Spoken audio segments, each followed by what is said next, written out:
you work for as president walk away with a sense of awe about our country.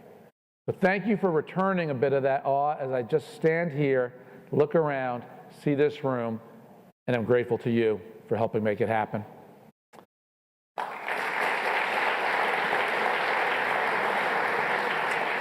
Well, we've got a lot to talk about tonight, but I want to start to talk to you about baseball.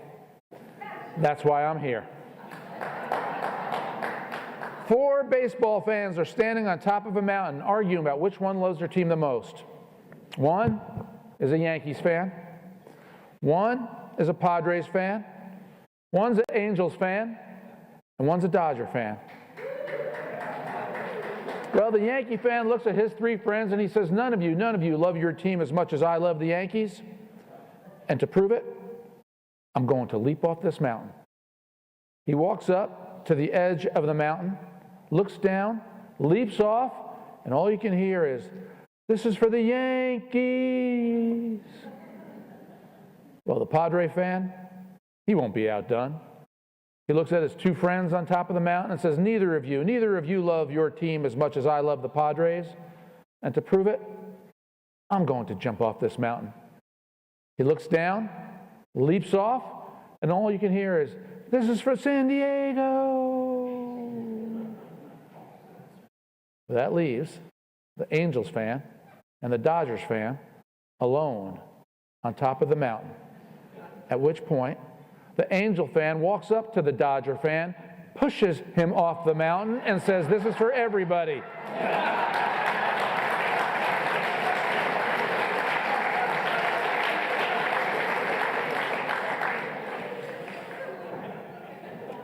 Well, there's something else that's for everybody, and it's the White House. I cannot begin to tell you how much I loved what I did as press secretary to the President of the United States of America.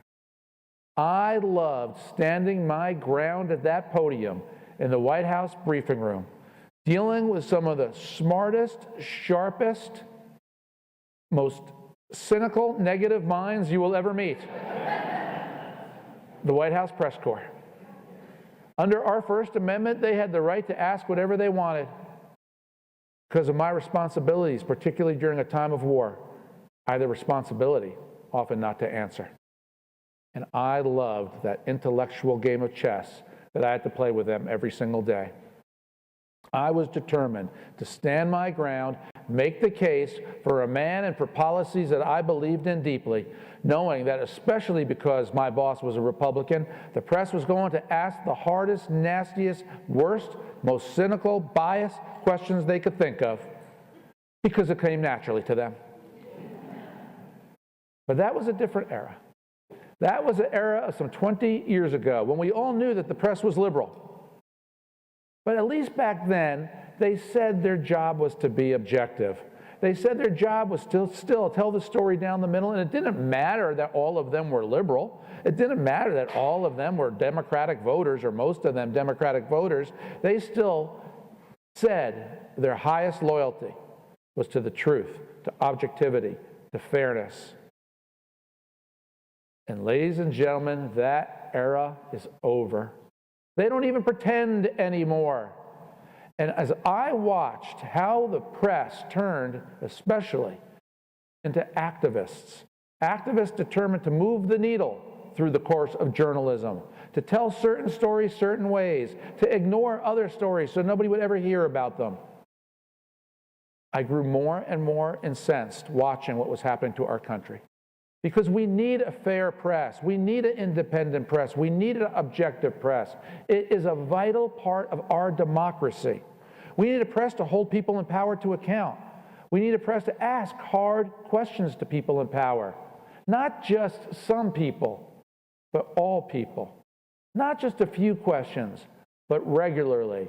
Not just to turn on one because they didn't like him and he didn't like them, and bestow upon that president brutal, unfair, biased, wrong, harmful press.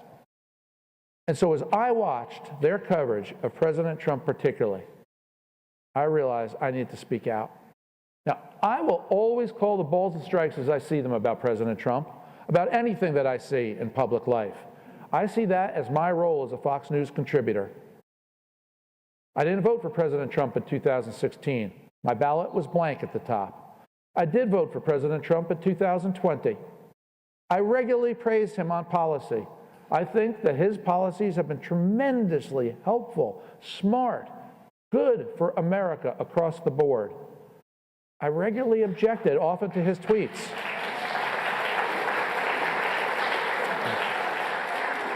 I'm not afraid to say what I think. If there was something he did wrong, I would say it. And I would always say it, saying to myself, if he were watching, am I playing a constructive role in trying to get him to do something or say something a different way? I always did it, I hope, politely, thoughtfully, and with the goal of improving whatever it is he's doing for the good of our country. I don't believe in taking a 2x4 and sticking it inside and whacking anybody over the head with it. I believe in constructive criticism, and I'm never going to be afraid to offer it. But when I saw what the press was doing, particularly for 3 long years of putting news on the air about collusion, of giving credibility to the Steele dossier, I was moved to write this book, Suppression, Deception, Snobbery, and Bias, Why the Press Gets So Much Wrong and Just Doesn't Care. Because this, ladies and gentlemen, is what's happened to the mainstream media. They put on the air story after story that was wrong, and when they found out it was wrong, they didn't retract it, they didn't apologize. They certainly never apologized to President Trump, and they never apologized to you, the people, for the damage they did. They just went on to the next story. They went on to the next anonymous source who said something negative about President Trump and put that story back onto the air, even if it also wasn't true.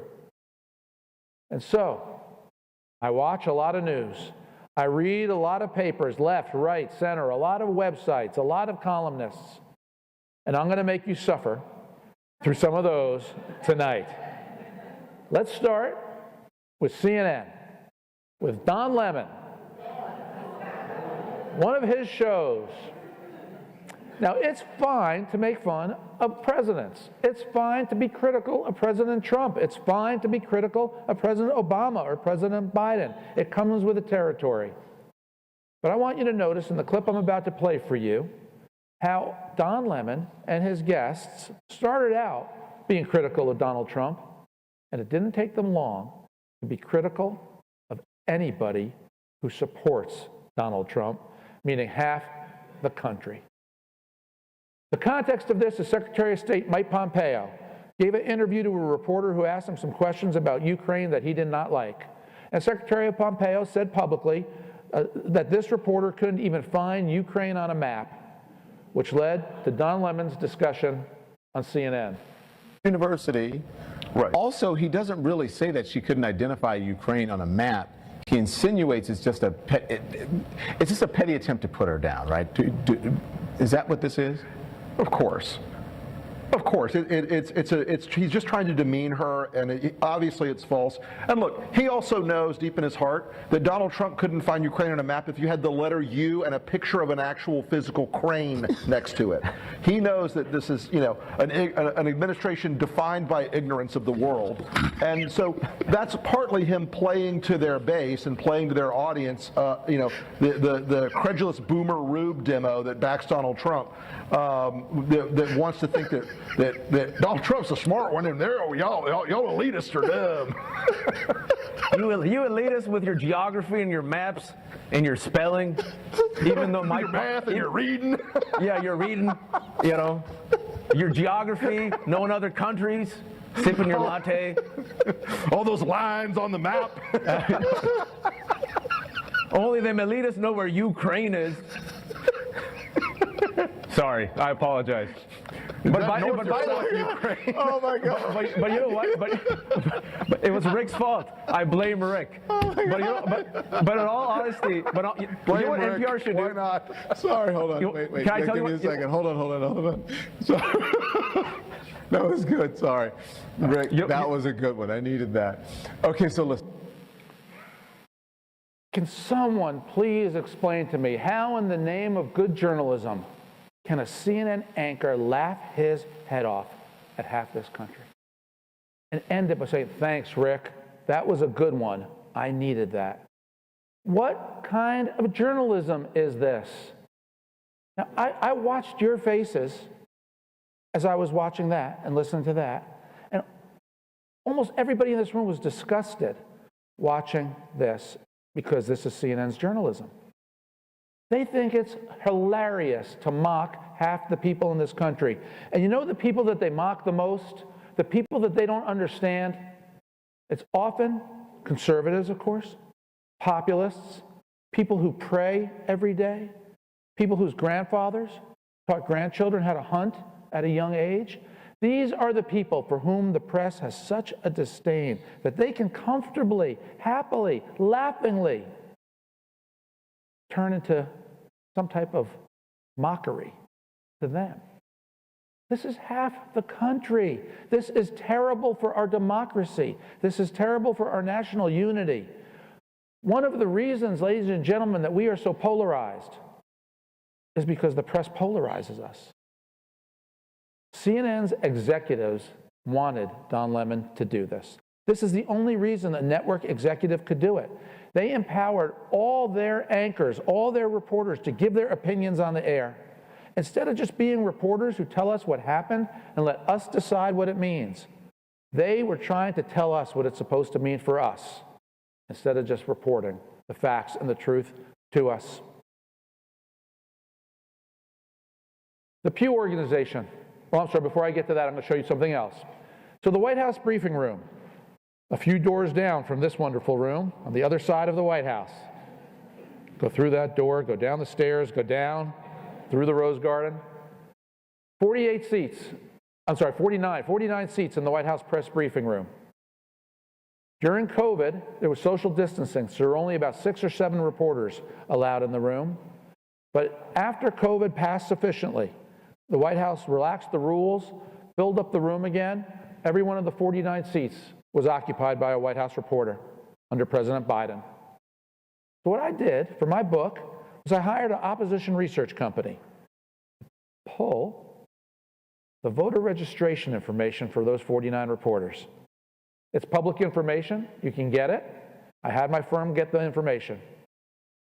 Here's what they found. 1 Republican by registration, John Gizzi of Newsmax. 12 registered Democrats, a 12-to-1 ratio of Democrats to Republicans in that briefing room. You know who's a registered Democrat? The New York Times reporter in that room, the Los Angeles Times reporter in that room, 2 NPR reporters in that room, the Bloomberg reporter in that room, all registered Democrats. 12-to-1. Now, why isn't it 1-to-1? Why isn't the room even Steven? Why isn't it balanced? Why isn't it fair? Could you imagine if it was 12-to-1 Republican to Democrat? Could you imagine how different the news would be?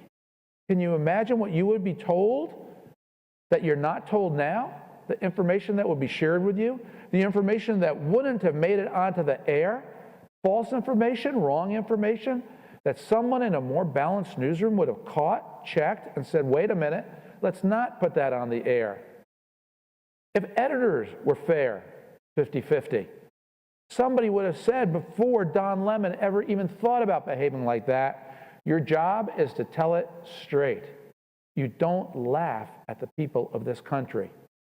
And I couldn't have showed you that video clip. But when the newsrooms are 12-to-1, Democrat to Republican, when the mindset of so many of them is that they look alike, they think alike, they vote alike, they act alike, they tweet alike, this is why journalism is increasingly driving itself into a narrower and narrower ideological cul-de-sac where very few people travel. We're at the point now where the American people, this is a Pew poll, were asked if news organizations understand people like them. 58% of the American people said that the media do not understand people like them. We are so beyond the old issue of liberal conservative bias. It is now cultural. There's only one group left in America who will tell you that the press understands them. College-educated Democrats. 71% of college-educated Democrats feel understood by the press. If you're a Democrat with a high school diploma and not a college degree, the press doesn't understand you. If you're an independent, high school diploma or college degree, the press doesn't understand you. And certainly for Republicans, it's been true for decades. The press doesn't understand you. What's happened to the media today is they are essentially a group of college-educated Democratic voters who tell stories for fellow college-educated Democratic voters. It's a slice of America that talks to a slice of America and is completely out of touch with the rest of America. And you want to know why conservative media is booming and the mainstream media is dying. It's because they've done this to themselves through their own biases. So let's take a look at some examples of these biases. This is deception. This is what happens when you have too many reporters who think the same way, act the same way, and report the news the same way. It's the Saturday after the election. The 2020 election, of course, is the first Tuesday in November. The election was so close, it wasn't decided until the Saturday afterwards. That's when all the networks, including Fox, called the election for Joe Biden. Let's watch the coverage of what happened after church bells went off in Paris and fireworks went off in London that Saturday of Joe Biden's victory. There are also celebrations abroad, places like Paris, where the actual church bells were ringing. Listen to that. That doesn't happen for every election. That was the reaction there to mark Trump losing, Joe Biden becoming our president-elect, or take London. Fireworks were set off, celebrating the historic win. Let's take this in.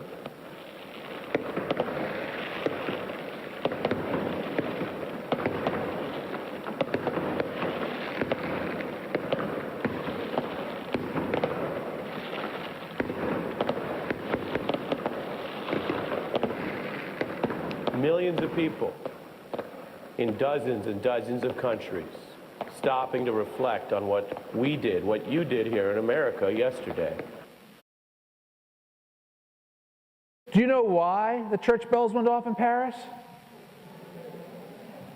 They go out, exactly right. They go off every Saturday evening in Paris. It's the call to Mass. Even though the French people stopped going to church a long time ago, they still ring the bells to send them to Mass. Do you know why the fireworks were going off in London? It's a celebration of Guy Fawkes Day, Bonfire Night. It's a 500-year-old British holiday commemorating the failed assassination attempt against King James I in 1605. It had nothing to do with America's election. None of it. The church bells, the fireworks, none of it. But when you're a liberal reporter and everybody in your newsroom can't stand Donald Trump and everybody thinks the same way, and all your friends, everybody you grew up with, everybody you know in journalism, and everybody in Georgetown or on the Upper West Side thinks the same way, well, of course people in Paris and London are thinking the same way. And so what do you do if you're a reporter? You go on the air with it, even though it was never true from the start. And so what happened here was, as soon as this was not only NBC, ABC and CNN did the same thing, and in England, Twitter went nuts.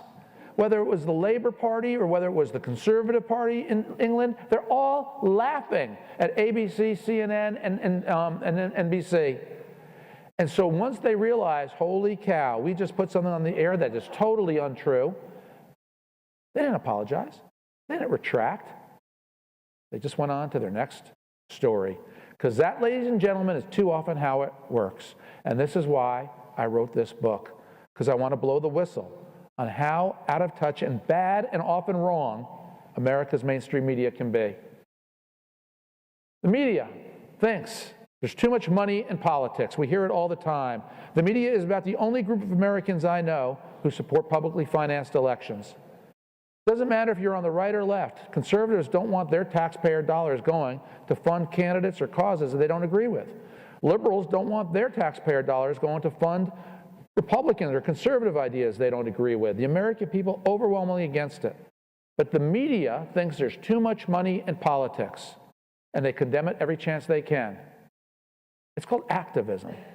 They take a point of view to support the storyline that they want to develop.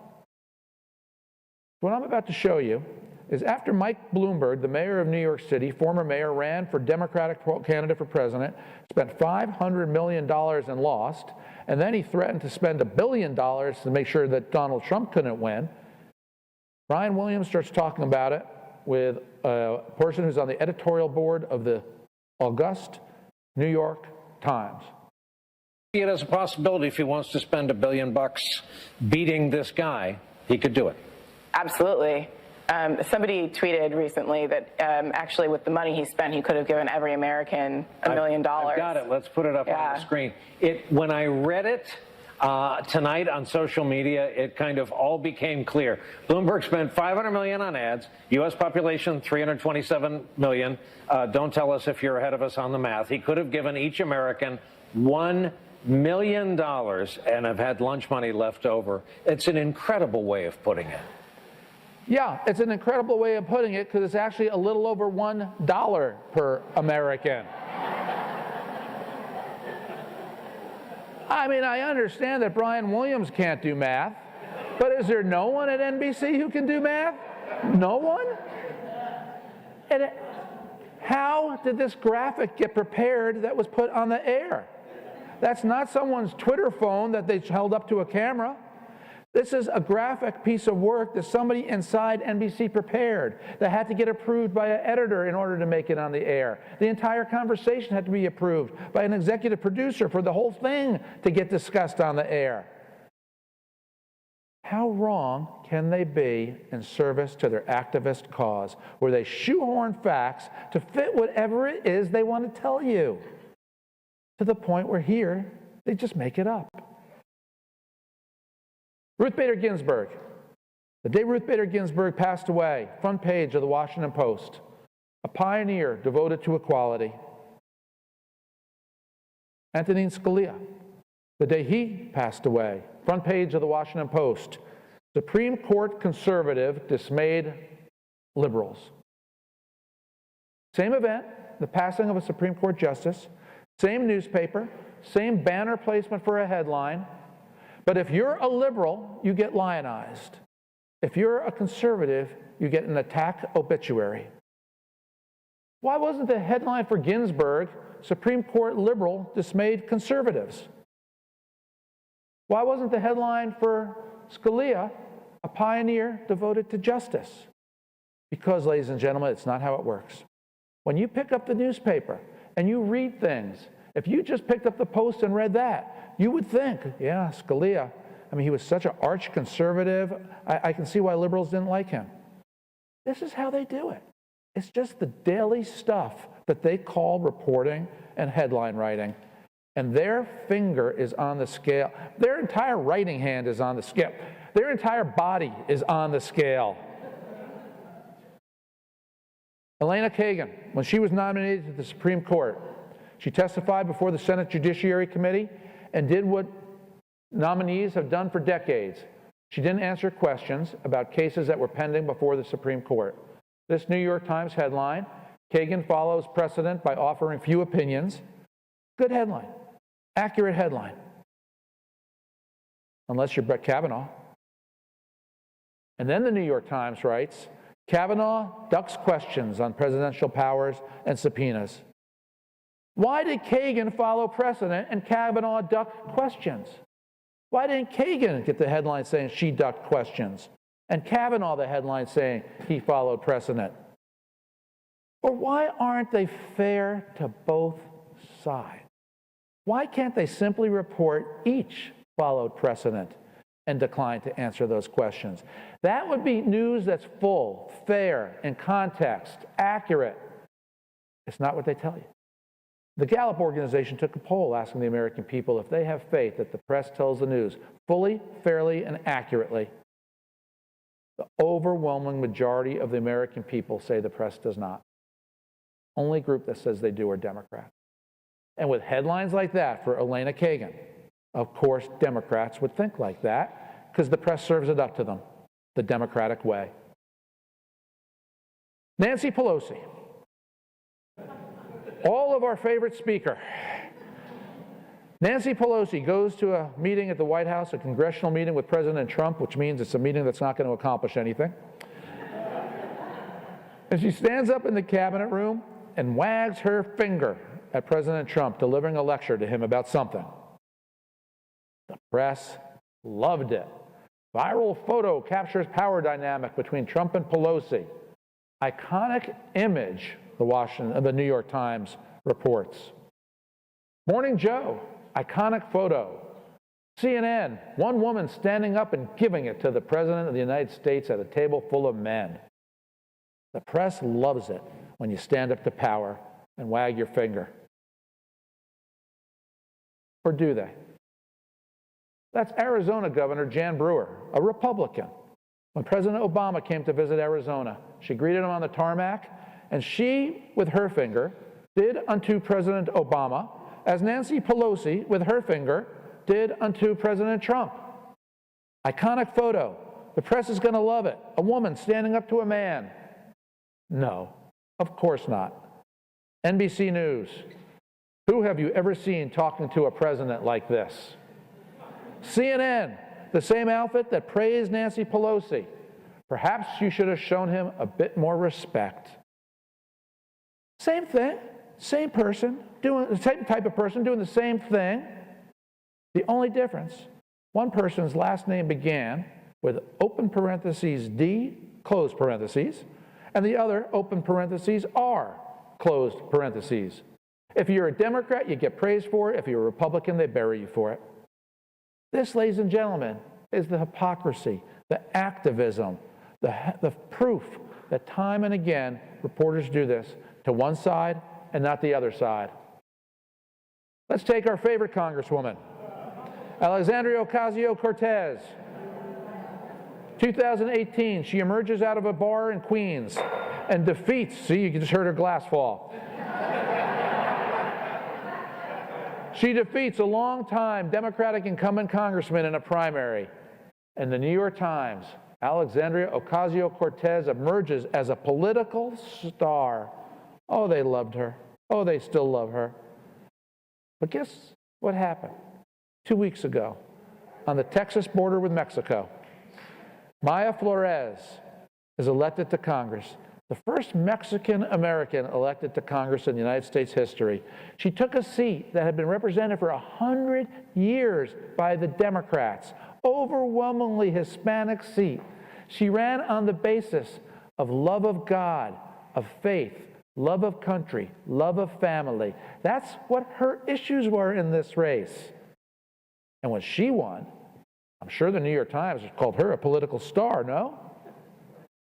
The rise of the far-right Latina. Representative Flores is one of 3 Republican Latinos vying to transform Southern Texas politics by shunning moderates and embracing the extreme. The extreme? Love of God, faith, love of country, love of family. That one over there on the left, Alexandria Ocasio-Cortez, is a registered socialist. Which one's the extreme? If for the New York Times, the socialist is a rising star. The traditionalist is an extremist. This, ladies and gentlemen, is today's mainstream media for you. It's not only the news that they tell you, it's often what they don't tell you. Things that happen every day in American life that they suppress. They just don't share it with you.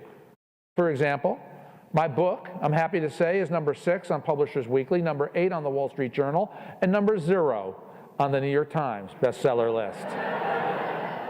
They ignored it completely. Senator Tim Scott, Republican of South Carolina, African American, is asked by the Republican Party to give the State of the Union response to President Obama's first address to the Congress. A national address, a huge moment for Senator Scott. He gives his rebuttal to President Biden's speech, and a county Democratic chairman in Texas calls him an Oreo. Now, I'll show in my book, I found 2 instances of the New York Times finding an obscure Ohio legislator and an obscure Florida state representative who used absolutely inappropriate language to refer to African Americans. And the New York Times wrote stories about each of their remarks, as they should.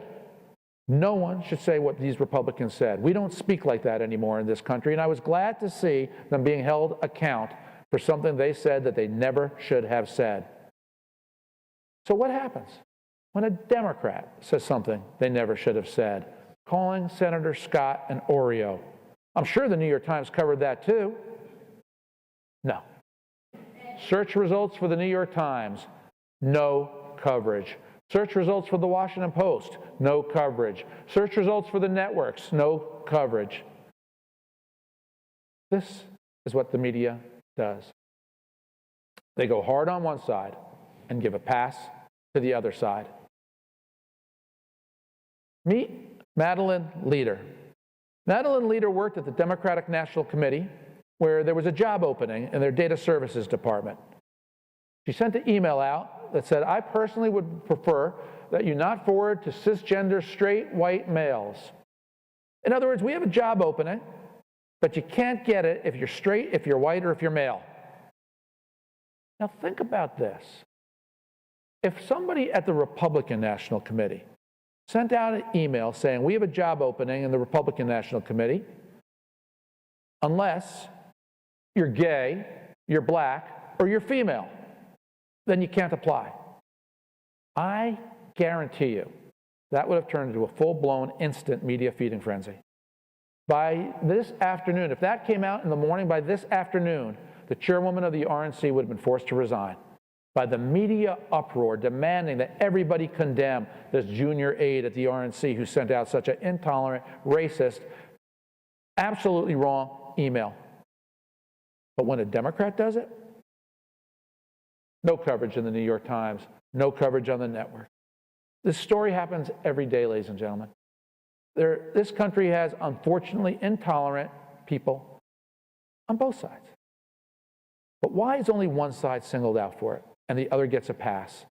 And the danger to our democracy when the press acts like that is the side that engaged in wrongdoing and got called out, they see somebody do the exact same thing on the other side, and they say to themselves, well, if you're going to give them a pass, I'm going to double down because you are being so unfair that why should I listen to you?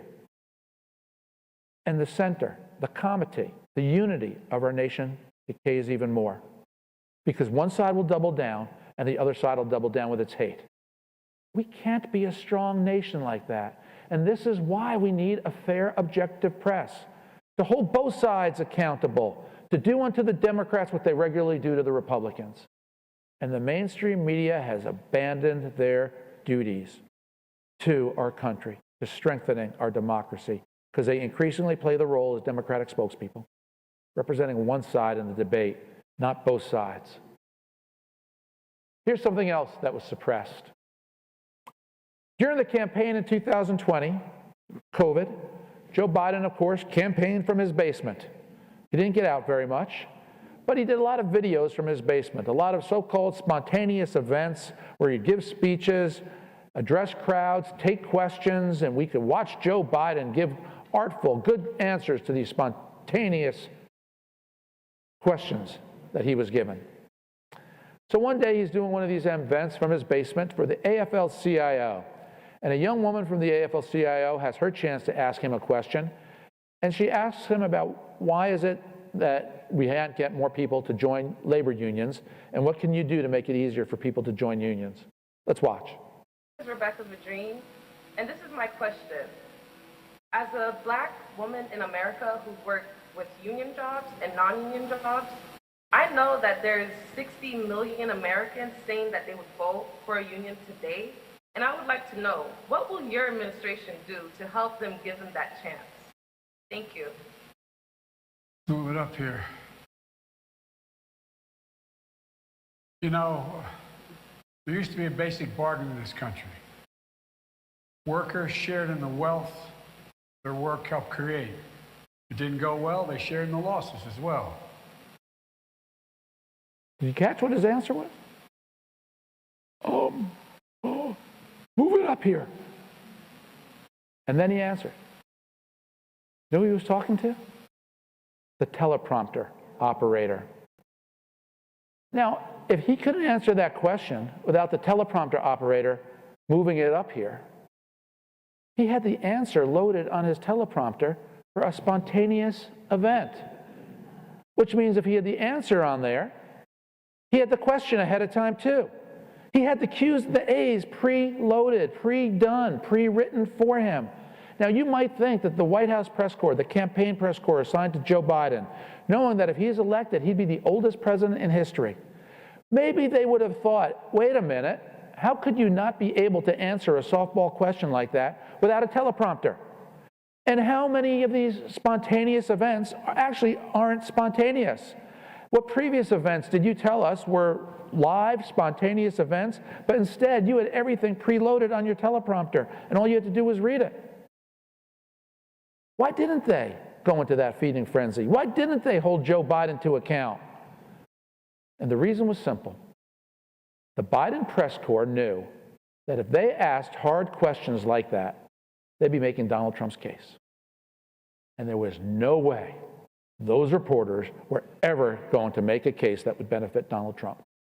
Because they took it on themselves, as the activists they became, instead of the objective reporters they should have been, to decide that in 2016 the American people made a mistake.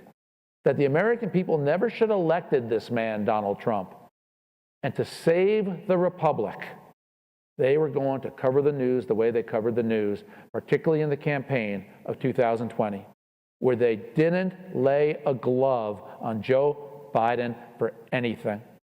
In fact, I'd make the case to you, they didn't lay a glove on Joe Biden for the entire first 8 months of his presidency until the botched withdrawal from Afghanistan. And only then did they start to give Biden tough coverage. They suppressed this information, just as they suppressed Hunter Biden's laptop and so many other stories.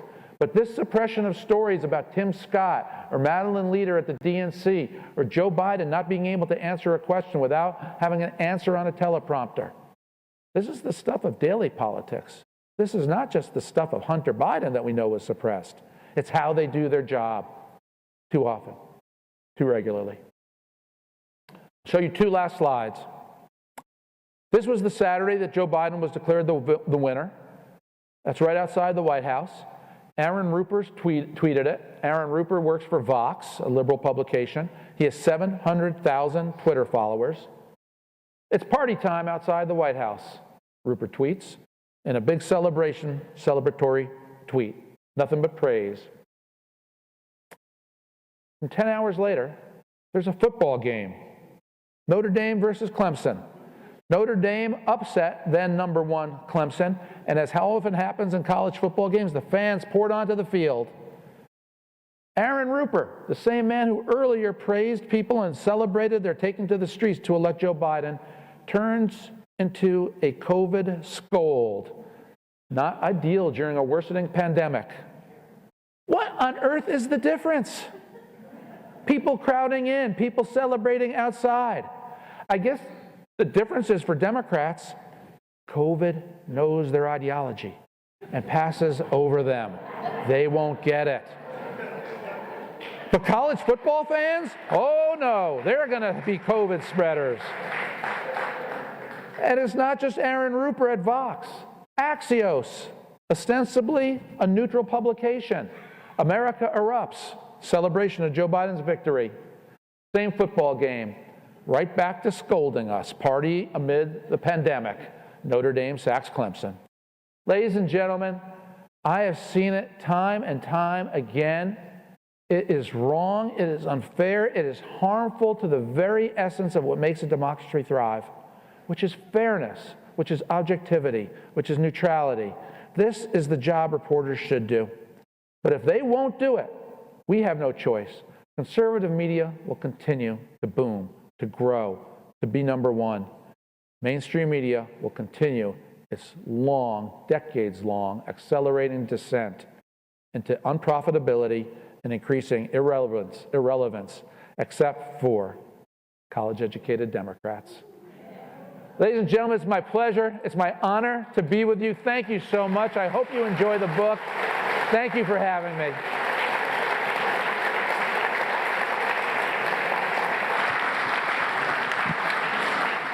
And don't go anywhere yet unless you want to.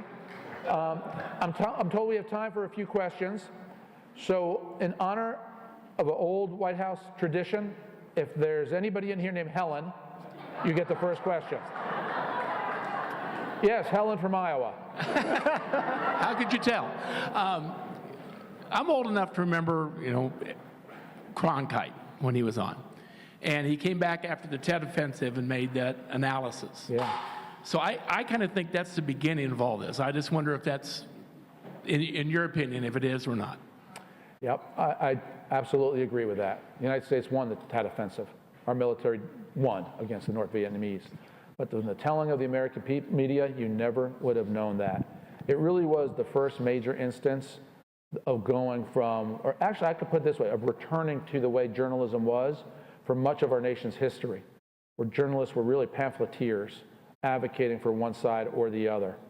That's the way our nation was born with the media. This notion of objectivity has actually been a shorter-lived experiment of journalism. But that event with Walter Cronkite was significant. One of the chapters in my book, it's one of my favorite chapters, is called The Way It Was. And I trace the decline of journalism essentially from the 70s to today. And I walk through why I think journalists have traded in their hats to become activists. Yes, ma'am. Oh, sorry. I didn't mean to make you sprint around the room. It's all good. I forgot. I'm going to make you go to the back left next. Thank you for being here. My name is Megan. I'm just wondering, for the cool populists and conservatives that are in their 20s and 30s, what do you think we're supposed to be doing to beat these media folks that think they're the cool ones, in simple terms? So the question is essentially about young people and what can we do with them. I find it fascinating because almost everybody I know who is my daughter's 18, among her friends, they can't believe Joe Biden's president. They just can't. I mean, they just look at him and go, how old is he? And my daughter is probably a liberal. If I had to guess, I think that's what Liz is going to be. But there's a growing gulf with young people where it's possible for Republicans to get them back, to get them again. We used to have them. And I just think part of it for Republicans is we need to continue to elect younger people who are just of a different era, of a different age, a little more in touch. We need to communicate differently. Republicans cannot just be stuffy, older people. Social media plays a real big role in that. You have to be clever, you have to be witty, you have to have fun. And young people respond to that. And I also think it's very important to have a real important sense of fairness in how you treat people. And this is where part of politics today is let it rip and be mean and say something rough and tough about the other side. And I hope I've never behaved like that. I hope I've always tried to treat people fair and treat people right and respect people who have a different opinion. And I think kids today increasingly respond to that. They don't like the strife. They don't like the nastiness and the name-calling of politics. But I think that's a piece of it, too. The other issue with young people is you have to let them get older. You have to let them pay taxes, get older, start families, and that sure helps, too.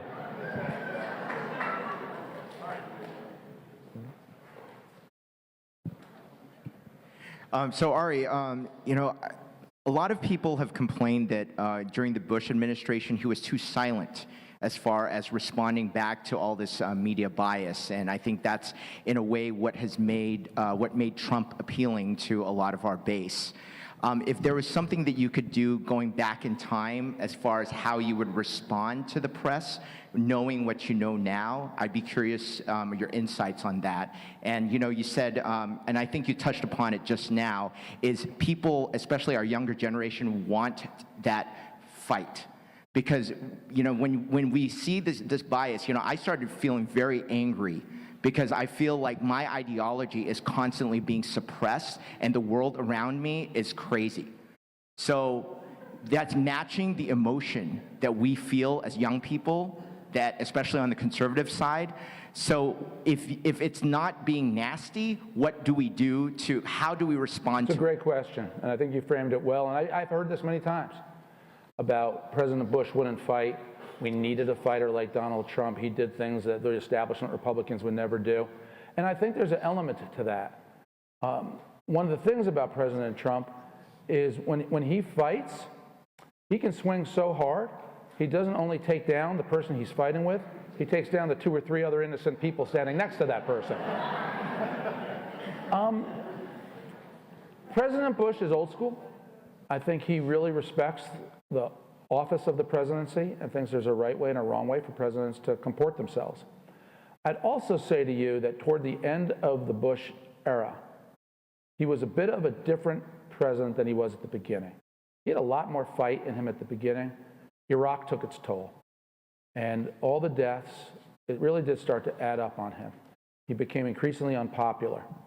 And when the media said Bush lied, people died, which was a lie in and of itself, I'm happy to go back through this issue with anybody who wants to know. But we faithfully reported to the American people exactly what we were told by the CIA about Saddam having weapons of mass destruction. But the point I'm making is the White House was exhausted. They were so worn down.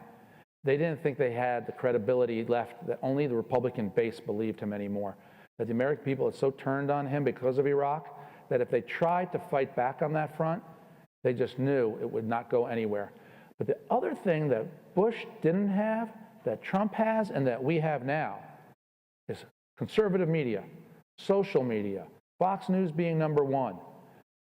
We didn't have any of that when I was press secretary. If Fox reported something, not enough people saw it. It didn't have the impact it does now. There was no Daily Wire, Washington Examiner, Federalist. None of that conservative media outlet existed. It was the pre-internet era of media. Now we can go around the mainstream media. We have so many new tools to tell our own story. There's social media. There's things that we have under our control. Back when I was there, you had to go through ABC, NBC, CBS, et cetera. And that limited your ability to be a communicator. So it was a bit of a different era. Yes. Hi again, Ari. So one of the exciting things for me is the rise of the citizen journalist that we've seen, from James O'Keefe exposing CNN and their undercover videos to Tim Pool, Elijah Schaffer, where you see them out there, and a lot of them exposing what went on in the Summer of Love in 2020 and such. And then they went on to have podcasts, so they're getting that out there young, they're dynamic, they're getting this out there, that they're obfuscating the traditional media, but a lot of it will end up on Fox. So I just wanted to get your input on that, because I think it's very exciting that these stories are being told, and a lot of them at great risk to their own life on the street, because a lot of them were involved in, where there was riots on the streets, and they put themselves in there to get these stories told. And this is part of the decline of mainstream media, because technology, there's so many new outlets and different outlets that now you can get your message out on. And there are some very brave young conservatives out there doing some really good work, just filming things so other people can see the reality of life for themselves. One of my favorites, of course, is liberals of TikTok. I don't know if you've heard about this, but TikTok, of course, is this social media platform, very short little snippets of video. A lot of them are people dancing and doing funny, clever little things. And there's this one person who goes around collecting some of the wackiest, most extreme nonsense spewed by liberals and woke people. And then they show it to you. And it's hilarious. I mean, it is really funny. And this is part of what you're talking about. And what's happening in journalism and because of technology is we, the people, are voting with our remotes. We're voting with our mouses and voting with our phones. And conservative outlets are winning, hands down. Mainstream media is continuing to decline. So technology is, interestingly, as much as we have problems with big tech on Twitter and on Facebook, a lot of technology is on our side when you leave it up to the people to decide. in the back, right? Thank you for speaking to us, and knowing what you know about the media, you just kind of answered a little bit, but do you think we're ever going to get to the point where both universities and the media go back to what they're supposed to be doing, which is just teaching and not politicizing? Well, hell no for the universities. Where's Rich? Where did he go? The professor, there he is. We've got one conservative professor here. I hope I didn't lose your job for you. Universities, no. It's even worse than the media. It is such an ideological bubble of people who are just all self-selected to follow those careers. The media, and this is part of what I wrote in my book, I do have a hope for the media in the sense that what I've called on journalism schools to do, well, first I call on young conservatives to go into journalism. Don't be afraid to enter those newsrooms because it's good for the country. Journalism schools need to diversify. They place tremendous value on the word diversity, so long as it's about race or sexual orientation or gender, but they miss the most powerful diversity of all, which is diversity of thought. This is so much more important than any other form of diversity. If I was a J school admissions officer, I would ask somebody in an admissions process, tell me about your habits, your hobbies. What do you like to do? And if somebody says, I like to hunt, I like to fish, I will bet you those people are very different from most of the people who are in journalism school today. It's not hard to figure these things out. Facebook does with algorithms every moment. People have patterns of life. And journalism schools are so self-selected, as I pointed out earlier. And so that's part of it. J schools have to welcome changes in their newsroom. And then newsrooms have to welcome diverse thought into the newsroom. If they don't do that, journalism will never change. Chapter 1 of my book is called Original Sin, because the original sin of journalism is who becomes a journalist. I don't know how many of you saw Matt Walsh's movie, What is a Woman? Well, my book is What is a Reporter? And reporters are, by and large, Democratic voters. It's a problem. Got time for just a couple more? Let's see. Right here in the front row. Yes, ma'am. What do you think of CNN's attempt to rehabilitate itself? What do I think of CNN's attempt to rehabilitate itself? What a great question. CNN fired Jeff Zucker. He was the executive in charge of getting all those reporters and Don Lemon to give their opinions. He liked it. He wanted it. He wanted to defeat Trump. They fired him because he was actually doing work for Governor Cuomo of New York on the side without telling anybody. And CNN's new leadership says they want to return to the era of objectivity. Now, I'm fascinated to see if they're capable of doing it. If they meant it in the first place, and if they did mean it, who are they going to fire? How are they going to accomplish it? How are they going to stop Don Lemon from yucking it up and laughing at half the country? If CNN does it, it'd be a fascinating experiment to see, do the American people support it? Can you make money? Can you be profitable being objective and neutral? Or are we already so polarized that you only want to hear the news that you believe in, and you watch yours, they watch theirs, and there's no room for objectivity anymore? I hope that's wrong. I hope they do what they say they'll do, and I hope they're successful at it. It would be good for the country, and I wouldn't have to work so hard to know what's in the news anymore. But I will tell you this, the best shows on the air, and I'm a Fox News contributor, so you can say I'm biased in saying this, but Fox News' anchors don't do what CNN anchors do. Fox News daytime anchors and their reporters are old-fashioned, old-school reporters. And the best show on news today is Bret Baier's 6 o'clock evening news show. It is straight, old-fashioned, objective news. All right, one last question. One last question, right here. I miss you and Sarah Saunders and Kayleigh McEnany. And do you think that we will restore the position of press secretary to something of your caliber eventually?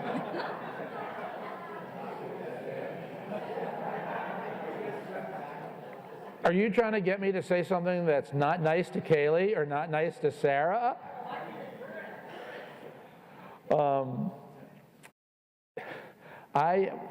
I will not say anything negative about the current press secretary. I know I can, but I will not. The job is hard enough, and I'm not going to make it any harder. All I would say to you is, I don't care how articulate, how fast on your feet, how able you are, there is no explaining Joe Biden. Ladies and gentlemen, thank you so much. Thank you for being here. It's been my honor. Thank you. Ladies and gentlemen, the book is Suppression, Deception, Snobbery, and Bias. You can pick up your copy in the Nixon Library's gift shop, and Ari Fleischer has agreed to sign all of your books. So pick up your copy and meet Ari in the lobby. Thank you for being here.